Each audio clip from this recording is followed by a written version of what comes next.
Shalom, puji Tuhan, kembali kita bersyukur ada di hari ini lagi. Mari kita menyambut dengan merenungkan firman Tuhan. Kita berdoa. Bapa di sorga, di dalam nama Tuhan Yesus, terima kasih buat hari ini dan kesempatan kembali kami mau melandasi akan hari ini dengan firman-Mu. Roh Allah yang kudus menaungi, menerangi, dan menuntun langkah kami dalam merenungkan firman-Mu. Demi nama Yesus kami berdoa. Amin. Bapak Ibu, firman Tuhan kita terambil dalam Yoel 1 ayat 4. Apa yang ditinggalkan belalang pengerit telah dimakan belalang pindahan. Apa yang ditinggalkan belalang pindahan telah dimakan belalang pelompat. Dan apa yang ditinggalkan belalang pelompat telah dimakan belalang pelahap. Itulah firman Tuhan yang menjadi dasar renungan kita pada hari ini. Nah, tema kita adalah hikmah di balik bencana. Itulah tema kita. Bapak Ibu, kitab Yoel, ya, khususnya nama Yoel artinya Tuhan adalah Allah. Sesungguhnya memperkenalkan dirinya sebagai bin Petuel, Yoel 1 ayat 1. Banyaknya informasi mengenai pelayan ke Sion dan pelayanan di dalam bait suci menunjukkan bahwa Yoel seorang nabi. Latar belakang kitab ini terpukul oleh serbuan belalang. Serbuan ini telah menghancurkan segala sesuatu, yakni ladang gandum, kebun anggur, taman, dan pepohonan. Kitab ini membahas dua kejadian, yakni serangan belalang dan pencurahan roh. Penggenapan bagian awal kitab ini, yakni pencurahan Roh Kudus, itu dikutip oleh Lukas di dalam Kisah Rasul pasal 2, di mana digenapi pada waktu Pentakosta.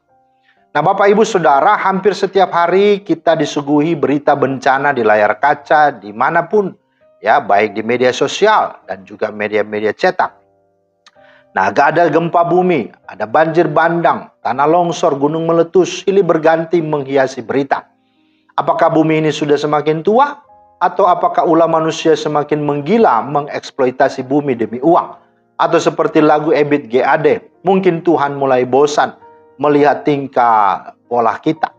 Semuanya hanya tanya dan jawaban terdengar sayup-sayup tak jelas. Apa makna terjadinya bencana bagi kita? Apa pula hikmah yang bisa kita petik dari petaka atau bencana yang terjadi? Nubuat apa yang disampaikan Nabi Yoel? Serbuan belalang yang mengerikan, begitu mengerikan karena bencana sehebat itu tidak pernah terjadi sebelumnya. Di ayat 4 ada keterangan tentang 4 jenis belalang yang muncul susul menyusul. Ada belalang pindahan, ada belalang pengerip, ada belalang pelompat, dan ada belalang pelahap. Dapat kita perkirakan betapa besarnya pasukan belalang ini. Seluruh dedaunan luluh lantak digunduli dan tanaman dibuat rata dengan tanah. Bagi masyarakat agraris, bencana ini sangat mengerikan pastinya. Kendati bukan berwujud hama belalang, bangsa kita yang saat ini juga tak sepi dari namanya bencana. Apakah bencana penyakit seperti yang sudah kita lalui beberapa tahun lalu, itulah virus COVID-19, ataupun bencana alam, gempa bumi dan selanjutnya, atau ya gunung-gunung meletus, banjir bandang, longsor, dan yang paling utama adalah bencana secara digital, itulah disrupsi digitalisasi. Nah, Bapak Ibu, seruan Yoel untuk bangun dan meratap mengajak kita untuk memaknai bencana atau krisis-krisis ini dengan merendahkan diri, dengan berdoa, mengambil waktu berpuasa, seraya bertanya, apakah kehendak Tuhan yang hendak dinyatakan buat bangsa kita, buat dunia ini.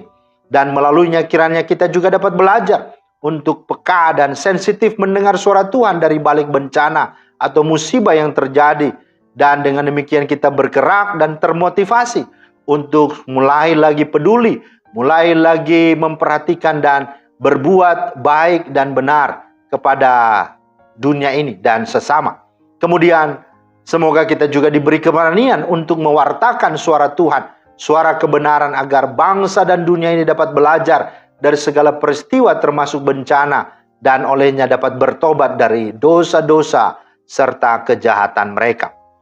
Yoel 1 ayat 3 berkata, ceritakanlah tentang itu.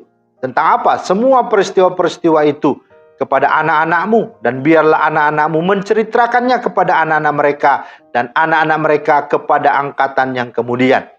Mengapa? Agar semua ini menjadi pelajaran berharga, bahkan juga menjadi pelajaran iman untuk tidak diulangi dalam generasi-generasi kemudian. Karena itu, mari kita berkaca dari semua peristiwa apapun, kita mendapat dan mengalami serta belajar bahwa di balik semua bencana ada hikmahnya. Tuhan kiranya memberkati. Amin. Terima kasih Tuhan, kami bersyukur Engkau sudah memberitakan akan kebenaran-Mu, dan kebenaran-Mu kami juga boleh bisa pahami ketika ada masalah, ada bencana, ada musibah apa saja, bahwa itu semua tidak terjadi kebetulan, tapi semua adalah maksud dan tujuan-Mu. Ajar kami untuk menyelami akan maksud itu, dan kami sungguh belajar untuk sungguh dapat hidup sebagaimana yang Engkau kehendaki. Demi Kristus kami berdoa. Amin. Demikianlah firman Tuhan hari ini, kiranya menjadi berkat. Tuhan Yesus memberkati. Shalom.